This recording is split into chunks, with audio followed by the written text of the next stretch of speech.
Sometimes it's so drastic that it takes us by surprise and causes a lot of resentment and confusion, and sometimes a lot of conflict within us and externally as well. In fact, it's a struggle to even deal with our own emotions in those situations. But one thing I've realized, especially in my long corporate life and in my experience in the last 7 years as an entrepreneur, is that the only constant in life is change. That is the only thing that you can say that with confidence that is going to happen. So today I'm going to be reviewing this book, Who Moved My Cheese. This book is talking all about change in a very, very simple way, in the form of a parable, a story. And that's what makes this interesting book really interesting. It's an easy read and something that each and everyone among us should read. Okay, so let's begin. Let's dive straight in. So I got, as usual, I've got my can you see? Yeah, I hope you can see this. Okay, I'll just play the slides of the book. Okay, so this is the book written by a doctor. Okay, he's an MD, Dr. Spencer Johnson. So interwoven the lessons of change and how we react to it, and what could be a different way to react and look at change, is being woven into a parable with 4 characters. 2 are mice, and 2 are little people who are similar size as mice, but having the complexity and the intelligence of human beings. And so these 4 characters represent the parts of us only as human beings. 2 mice representing the simple part of us, the simple mindset, and 2 little people who represent the complex in each one of us. We all know that we have got the simplistic part in us and that super intelligent part in us, which is a little complex, which thinks that it knows everything and it's very smart. So let's look at it, how this parable comes into shape and how the author has addressed this issue and comes up with this beautiful parable. Okay, so these 4 characters leave in the morning and go into the maze in search of cheese. So that's the story. These 4 characters, 2 mice and 2 little people, go into the maze in search of cheese. Now, cheese is the metaphor for what we all seek in our lives. It could be a career, it could be relationship, it could be health, it could be freedom, so many things. So cheese is the metaphor for what we really seek in life and what we think will make us happy. Okay, so that's the cheese. Okay, so cheese represents the things in our lives that make us happy, what we are always chasing. Maze represents the place where we spend most of our time looking for that cheese, looking for that thing of happiness. Maze could be our workplace, it could be the community that we live, all of that could be the maze. Okay, now the part 1 of the story goes like this. All these 4 characters would wake up early in the morning and wear their running shoes and run into the maze in search of cheese. Now each one's taste is different, but they want to find cheese. Okay, so the mice used the trial and error method to find their cheese. One would sniff around. So there are 2 characters, Sniff and Scurry. Sniff is the character which will sniff around. Okay, sniff. Okay, what is that? Smell. And the other one would scurry around. Scurry around means it's a English terminology for taking action, like moving fast. So the other would scurry around in search of the cheese. The little people would use their more sophisticated faculties to find cheese. Their analytical faculties, their learning skills, and the adapting skills and all of that, the sophisticated faculties that we owe to find the cheese. Eventually, both these 4 characters, and both mice and the little people, both these characters find enormous amount of cheese at cheese station C. Every morning they would go to work at the cheese station, have their fill of cheese, and return home satisfied every evening. So first, the challenge was to find the cheese. Then they found the cheese with their own style. And once they found the cheese, they had arrived in life. They could enjoy the cheese. And each one had their own taste. So they would pick up the cheese of their choice, enjoy it, and relax, and also carry something home to make money out of that. Okay, so all of this. So they had an excellent life, enjoyed their life, and they had their relaxing time as well. All 4 characters. Now, what happens now is that in the background, all these good story, it's not a happy ending yet. All these good things in life happen to all these four characters simultaneously. Sniff and Scurry would scurry around the cheese station, sniff to see if anything has changed, and then enjoy the cheese throughout the day. So that was their routine. Whereas Hem and Haw, these two little characters, their name was Hem and Haw. Okay, Hem and Haw started waking up late in the morning each day. As each day progressed, they got to know that cheese is there. We know the way to the cheese. We know what set routines we are following there. Have the cheese, relax, have the cheese, carry some home, all of that. The routine is all set. So that routine was set. So for them, there was a certain amount of predictability in terms of what to expect. And sure enough, they did well with their lives as well because they found their cheese. Please remember, cheese is a metaphor for what they're looking for in their life. The happiness or the things that their career, it could be relationship. So they got it. So they're enjoying it. Okay. So each morning, they started getting easy going. Little lazy, little easy going. They would wake up later in the morning and then walk over slowly to the cheese station, knowing fully well that the cheese will be there, expecting the cheese to be there. There was so much cheese at cheese station C that they were confident now. They had become a bit arrogant of their success and a bit too comfortable. It happens to all of us, right? You are in a job, you start doing well, people start appreciating you, your bosses, your peers, okay? And then you start basking in that glory. You'll enjoy, you know that things are going to go the way it is going to go. And it's happened over the last few years or few months. It's going to go in the same trajectory. You're the star, right? You're doing well. So this went on and these people got a little comfortable and a little arrogant as well, So the part 2 of the story is this. One day, all these 4 characters found that the cheese from cheese station C was all gone. Nothing was there. Not a single piece of cheese was remaining there. Everything was gone. And now, the interesting part is how these 4 characters reacted. So when Sniff and Scurry, these 2 mice, arrived early that morning, they were not surprised. You know why? Because their basic instincts was to look at the cheese and the maize in a particular way, in a very simplistic way. I think I've come to the same part. Let me move ahead. Okay, fine, here. So they had noticed that the cheese supply was getting dwindling, was getting less and less as they did their normal routine morning inspection. So what Sniff and Scurry would do, as soon as they would reach the station, the cheese station C, because of their combination, Sniff and Scurry, one would sniff and see if there's any change, any movement, any cheese has changed, any place positioning of the cheese has changed, all of that. And the other one would quickly get into activity. If they found something amiss, they would discuss and they would quickly adjust themselves. So they simply, when the cheese was all gone, they simply put on their running shoes. They had these running shoes, which they had, of course, parked it aside because they don't need the running shoes now. Because once they reach the station, they know it's there in cheese station C, so they can enjoy it. And then again wear the running shoes and go home. But then basically they didn't need the running shoes now. They just need to have that home to office chappals or shoes or whatever, right? So when they found out that the cheese is all gone, they were not taken by surprise.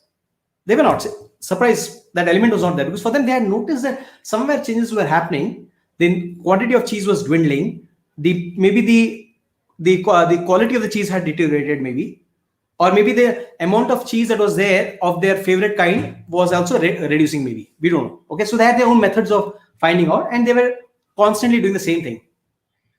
So they did not complicate the matter. What they did is they just wore their running shoes and they said, come on, cheese is gone. We have to search for new cheese now. So they set going. Okay, they wore the shoes and started running and going towards finding new cheese in the maze. So they said the cheese is gone. Let's go and find some more cheese. The situation has changed. So they decided to change. Very simple, right? Very interesting, right? Now, what do these 2 little people do? Let's see that. Okay. So when Hem and Haw, they arrive late, right? Like always. Now they got used to it. So they want to come late, enjoy, and take it easy. So when they arrived late, later in that day, during that day, they were shocked. The whole world had turned upside down for them. In fact, they had not observed any change in their environment and assumed that the cheese would forever be there. Because Hem started ranting. He started ranting and raving. He said, "What? No cheese? Who moved my cheese? It's not fair," and all those kinds of things. I'm sure some of you can identify with the situation, right? Haw also was stunned, but he, of course, did not rant and rave. He was a little more composed. He stood there in shock and disbelief. They went home that night, hoping that it would be all back to normal the next day. The cheese wasn't there. The cheese was gone, but maybe it was coming back. This was their thought running in both of their minds. So now, we humans have a natural tendency to resist change. Okay, it's happened to each one of us. We have all gone through this. It's known to us, right? So change represents the unknown, challenges our safety and security. So seeing change, anticipating change, and adapting to change is important. But the first reaction for most of us is that when there is change, there is something unknown. The security is all gone. There is uncertainty in terms of the outcome and what to expect also. So that makes us very unsettled. And this is what what Hem and Haw also realized. Hem and Haw, the little people realized. Okay. Now, the interesting part is what happens next now. Hem began blaming others. We are entitled to our cheese. Why did they do this to us? Why did they do this to me? What really is going on? Is there some sinister plot to ensure that we do not get our rightful cheese? All those kinds of things, went on in his mind, Hem's mind. Whereas Sniff and Scurry had already moved on and they had found the cheese in cheese station N. Okay, we know that. Okay, we are privy to what's happening on both sides. Okay, so they were elated, they were thrilled.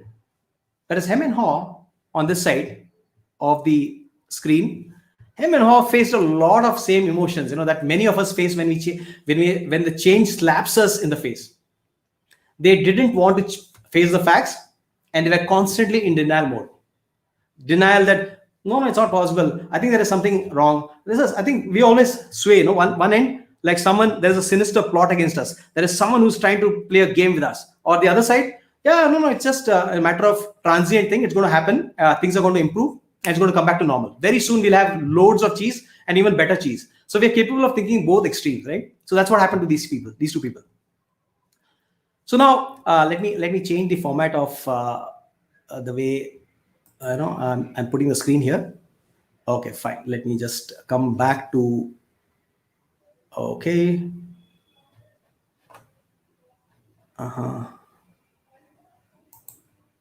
Let's make this format. I think I will make this bigger and this smaller. Okay.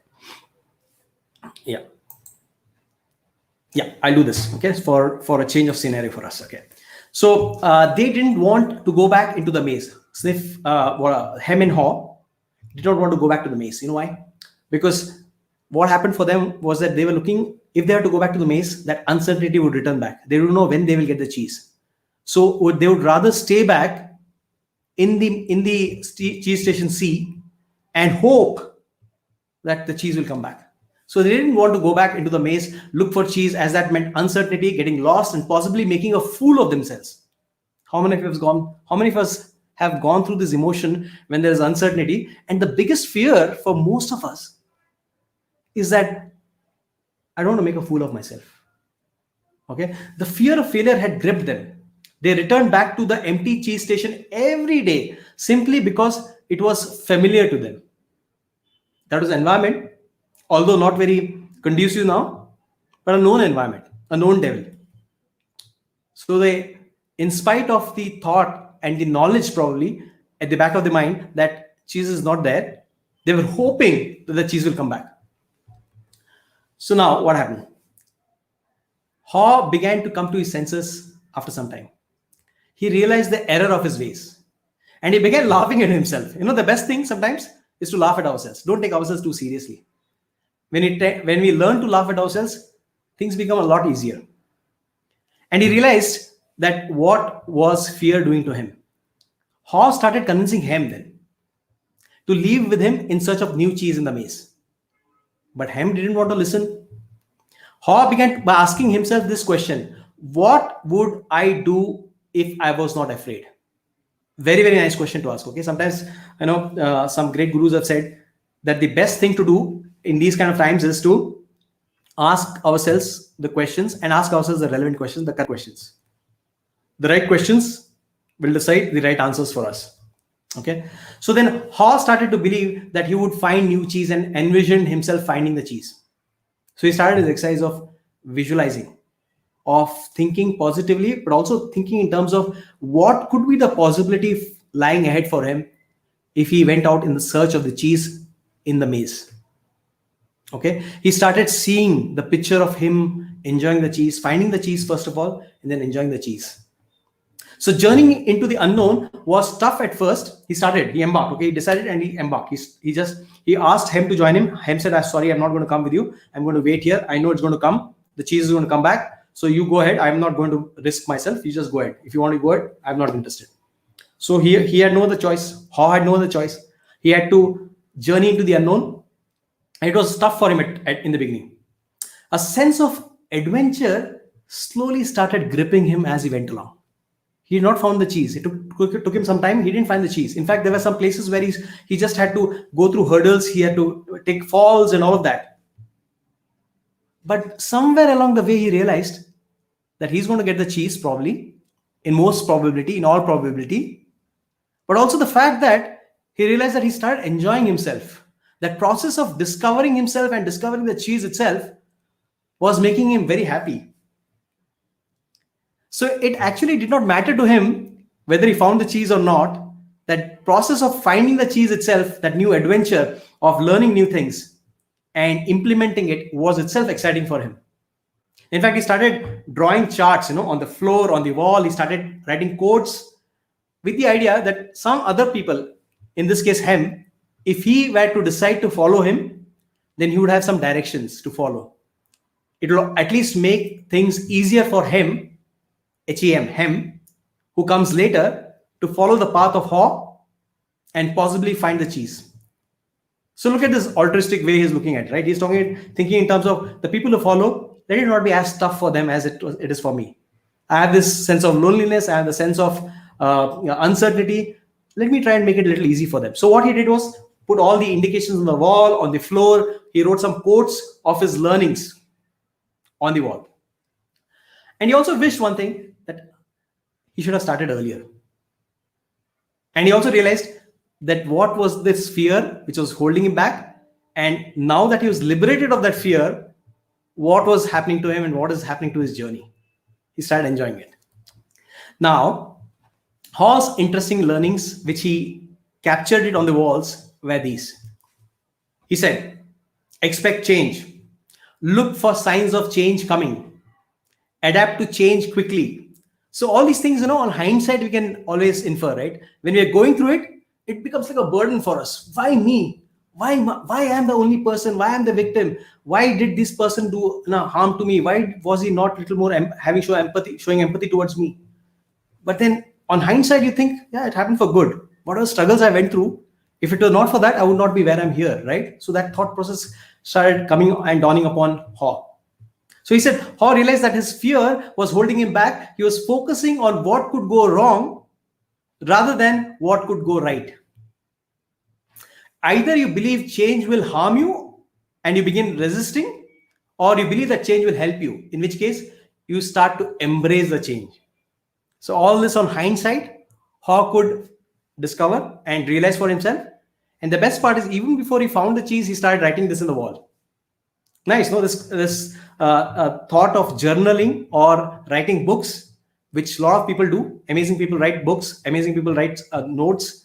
They hold coaching programs, training programs. So all of them we get a lot, right? This book reading also is like a coaching program, right? So all of this knowledge actually dawns on you, and if you don't capture it at that moment, there is a chance that you'll miss out on that.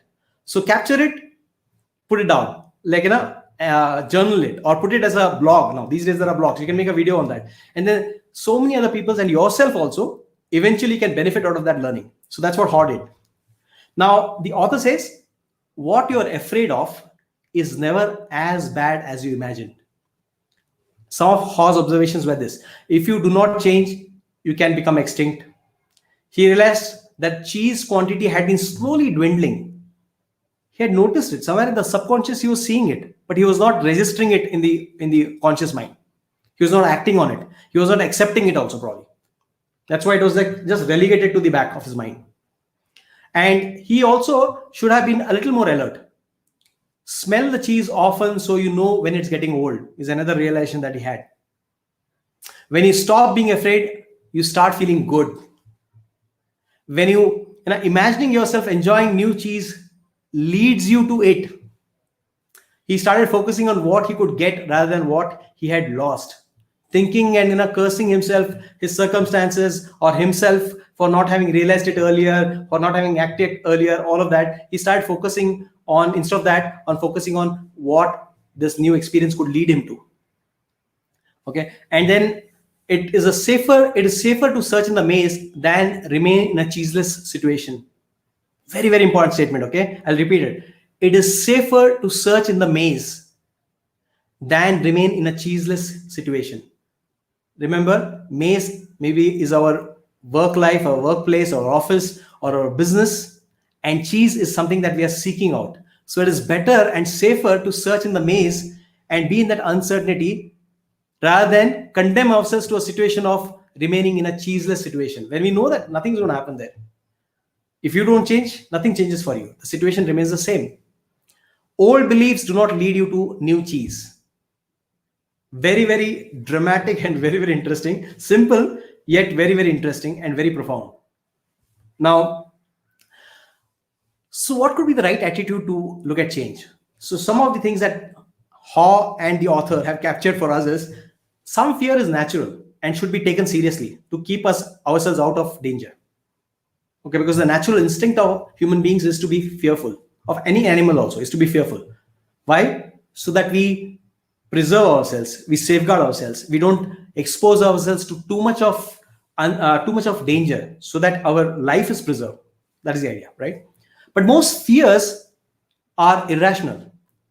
Letting go, trusting, not letting fear stop us from the quest is actually going to be very nursing to the soul. That's what the soul loves. It cherishes it, and it blossoms, it grows in that kind of environment. Change could lead to something better. Quicker you let go of old cheese, the faster you'll find the new cheese. All of these are very profound. And especially from this metaphor, when you understand it, how you relate that to the metaphor and the realities of life, you realize that each of this is like, is very heavy. Vazanda, they call it in Hindi, all of that. So imagining yourself enjoying new cheese leads you to new cheese. Change course and be open. Old beliefs doesn't lead you to new cheese.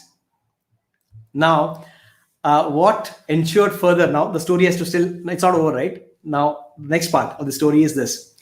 Hem wanted his old cheese back because Haw saw this. He made a couple of attempts in between to go and convince Hem that, no, let's go. And I found some little cheese here and there. I didn't find the cheese station yet, but I found some cheese. See, taste it. No, enjoy. Come, let's go. But Hem said, no, I don't want. I want my old cheese back. I've got used to it. I like that cheese. And that was top-notch quality. I liked it. And it suited me as well. I don't want to try new cheese, I don't know where it's made and how it's made. I want my old cheese back. And how come these people, without telling us to cut this cheese, it's very wrong. All those kinds of things, that kind of mindset. So Haw gave up. He realized that Hem had to face his own fears and embrace change. No amount of external inputs to him, change, inputs, and a motivation would change him. He had to accept the reality and change, face his own fears and change for himself. So the biggest inhibitor to change lies within us. That's what was Haw's realization. Mice kept things simple. They didn't overanalyze. They just changed as the situation changed and they moved on. Now, the little people complicated things with complex thinking, belief systems, and emotions. Emotions, how it plays. Direction of their energies were all wrong. With the right attitude, with beliefs, they could make new plans for the future, imagine the things that could come their way. They would be unstoppable. Haw laughed at his own folly now and let go of everything quickly to move on. Now, what happens about the human behavior, the author asks us this question. No, sometimes we act like Sniff, who may sniff out things early, changes early, or like Scurry, who scurries into action, because each one of us has got a characteristic, right? Today I was speaking to an amazing scientist. I spent some good time with him in the afternoon. He was talking about, a lot of concepts which were eye-opening for me. And I told him one thing, that I'm very good with execution. I'm very good with marketing, presenting and all of that.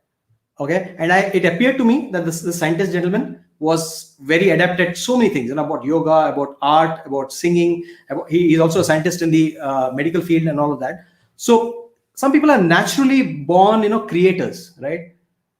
So each one has their own characteristic. So Sniff will sniff changes very soon. Scurry would scurry around into action. Hem denies and resists change, as he fears it will lead into something worse. And Haw, who learns to adapt to change in time when he sees that change leads to something better. Okay, so all four personalities reside in each one of us. The percentages might vary, and sometimes the percentage might be so skewed that we become that personality. Okay, totally that. So finally, Haw realized that breaking out of the comfort and the journey of finding new cheese itself was rewarding, and finally finding the new cheese was just a bonus. It didn't matter to him whether he was finding the new cheese or not.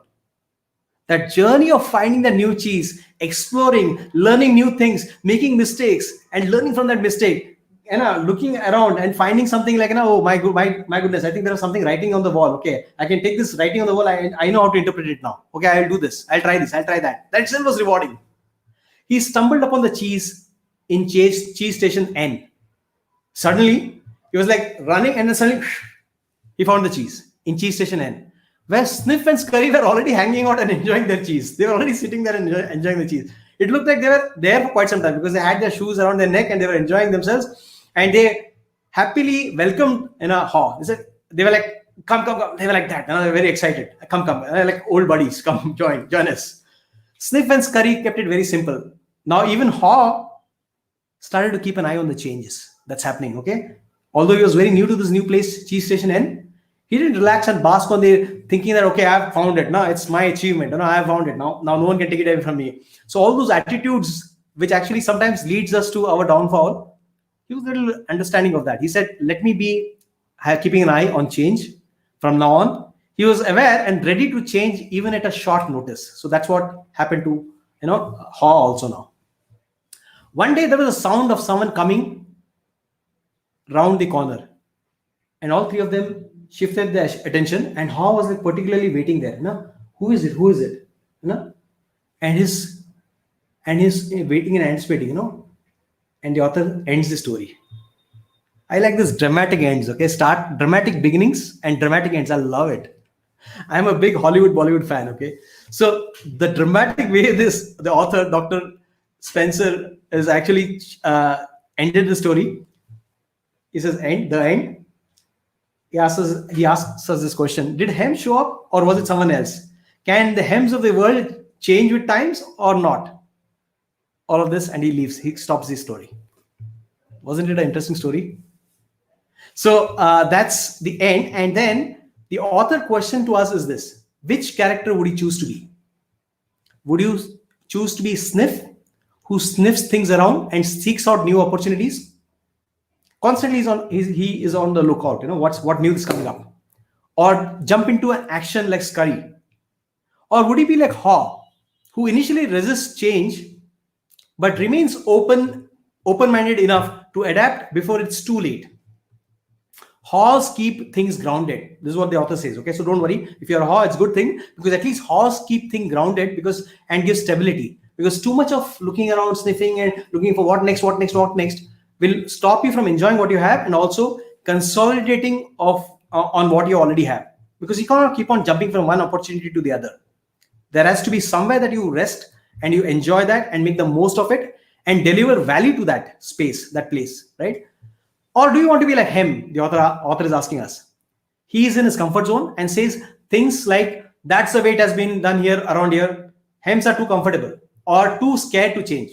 That's how it's been done here. Don't tell me. I know how it is to be done, and because it's been done, that's how it's been done. And that's what we have been expecting. If it is not coming that way, there is something wrong. There is someone against us. All those kinds of wrong kind of statements and the wrong kinds of judgments would actually stop him from taking any action. They don't realize the ways that things are done in the older times, and they might have to change for them to survive and thrive. They feel like victims. They feel entitled actually when the cheese are taken. Who is this person who took this cheese from here? It's my right to get this cheese. How I was getting it till yesterday, and why suddenly it has changed today? Why it's been taken off from here? Who gave them the authority to shift it? All of that. They resist moving on in their lives. So the key takeaway from this book is change happens, anticipate change, monitor change, accept change. Most important, accept change. Adapt to change quickly. Change yourself go to undergo change. Change yourself based on the circumstances. Enjoy the changing process. Enjoy the change. Be ready to change quickly and enjoy it again and again and again. And that's the book. And it's a very, very interesting read. I encourage each one of you to go through this book.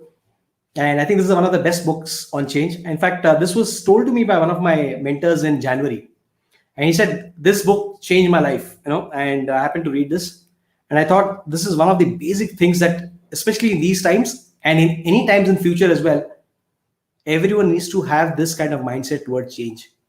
When this kind of mindset comes into our attitude in life, a lot of things can change for us. Circumstances don't matter.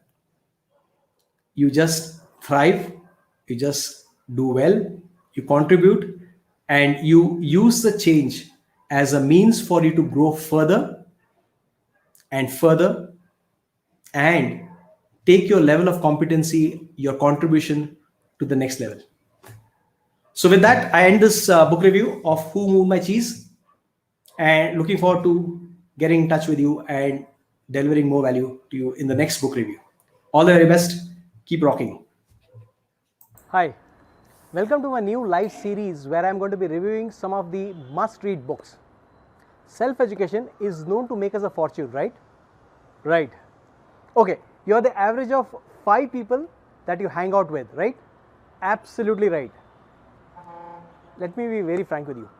My self-image with regards to my reading abilities until the beginning of 2021 was nothing much to feel proud of. But something changed in me during January 2021. 2 people influenced me hugely to take to reading. From an average of 1 book a year, I have been able to do justice to an average of 2 to 3 books per month. Pretty good, right? I figured that self-education in the formats of reading great books and being coached by some of the great mentors are 2 of the fastest ways and best ways to grow exponentially. Reading and being open to being coached also helps us with the law of 5 people averages. You get access and time to some of the best and greatest thought leaders of this generation. I am Satish Rao. I am an abundance crusader, vlogger, online and network marketer. I am doing this live book review session to share my insights from some of these amazing books that are relevant to each and everyone among us who is committed and passionate about creating abundance in all areas of our lives. See you all soon.